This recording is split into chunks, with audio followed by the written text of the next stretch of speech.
The cameras open on the crisp autumn morning of Tokyo, a city alive with precision and ceremony.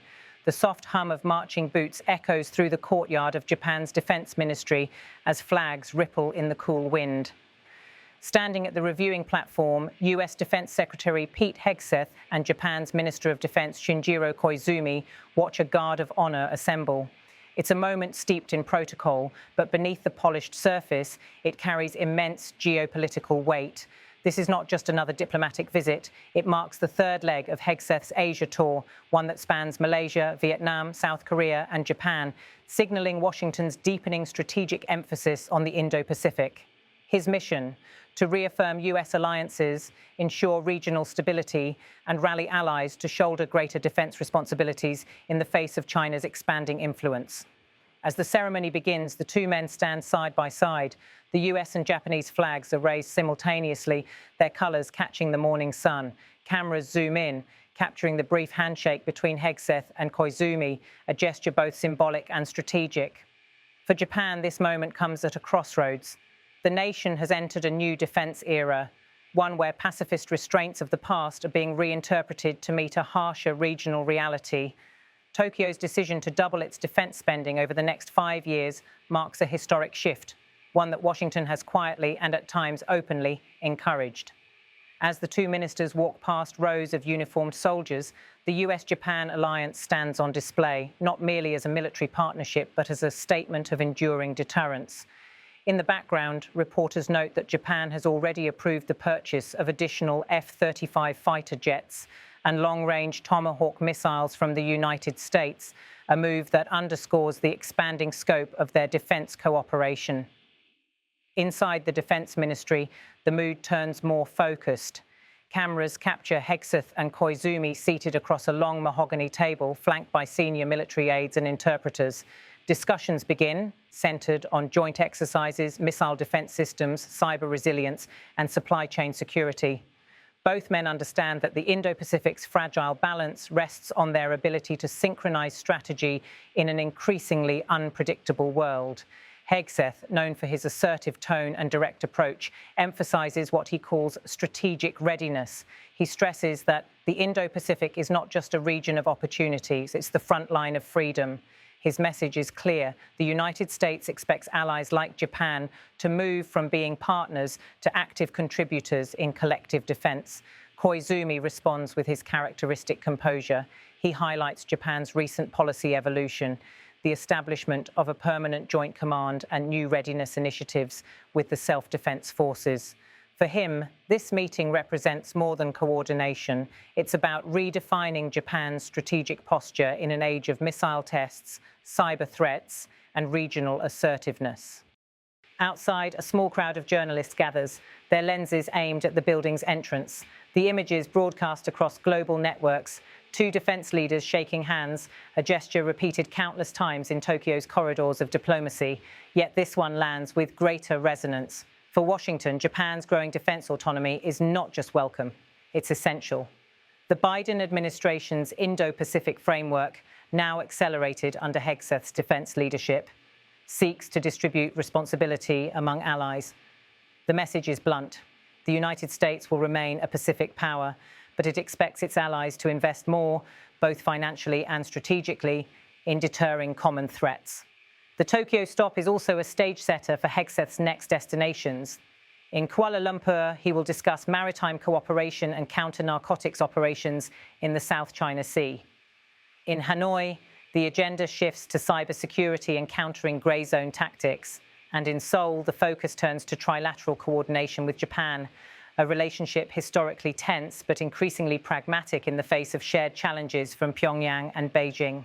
Back in Tokyo, the dialogue extends beyond military hardware. Economic security, particularly semiconductors, rare earth supply chains, and defense technology sharing, occupies a large part of the conversation.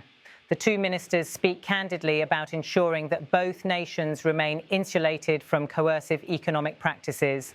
The Japanese media later reports that the two sides discussed expanding joint research and development on hypersonic missile interceptors, a project already in preliminary testing. The collaboration is emblematic of a broader trend. Washington and Tokyo no longer view defense purely through the lens of territorial protection, but as a comprehensive security architecture encompassing space, cyber, and economic domains. For Hegseth, this visit also serves a personal and political purpose. As a decorated US Army veteran turned defense secretary, he represents a generation of American policymakers shaped by 2 decades of counterinsurgency warfare, now pivoting to great power competition. His rhetoric often blends patriotism with pragmatism, urging America's allies to take up the shared burden of defending the free world. During a brief press appearance, Hegseth acknowledges Japan's recent defense reforms as a powerful testament to responsible leadership in uncertain times. He adds that the alliance between our 2 nations remains the cornerstone of peace and stability in the Indo-Pacific. The comment draws applause in the room and headlines across regional media. Koizumi, responding in measured tones, notes that Japan's security environment is more severe than at any time since World War II. He thanks the US for its commitment and emphasizes that Japan will continue to enhance its defensive capabilities while maintaining close coordination with our allies. The room's atmosphere feels both solemn and determined, the kind of gravity that comes when history's weight is felt in real time. Outside the ministry, Tokyo's skyline gleams in the afternoon light. The Yasukuni Shrine, the Imperial Palace, and the US Embassy stand as reminders of Japan's complex post-war journey, from pacifism to rearmament, from occupied nation to indispensable ally. The joint statement released afterward outlines several key agreements, expanding joint training drills, enhancing real-time intelligence sharing, and formalizing logistics support for potential humanitarian operations in the South China Sea.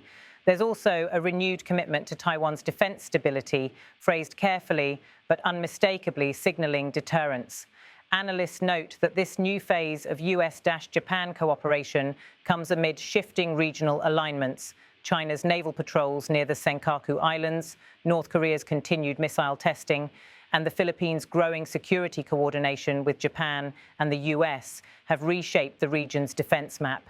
In this broader strategic landscape, Tokyo's growing defense assertiveness marks a tectonic change.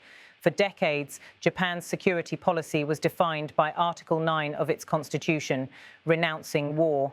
But in recent years, successive governments have reinterpreted that clause, transforming Japan into what Koizumi calls a proactive contributor to peace.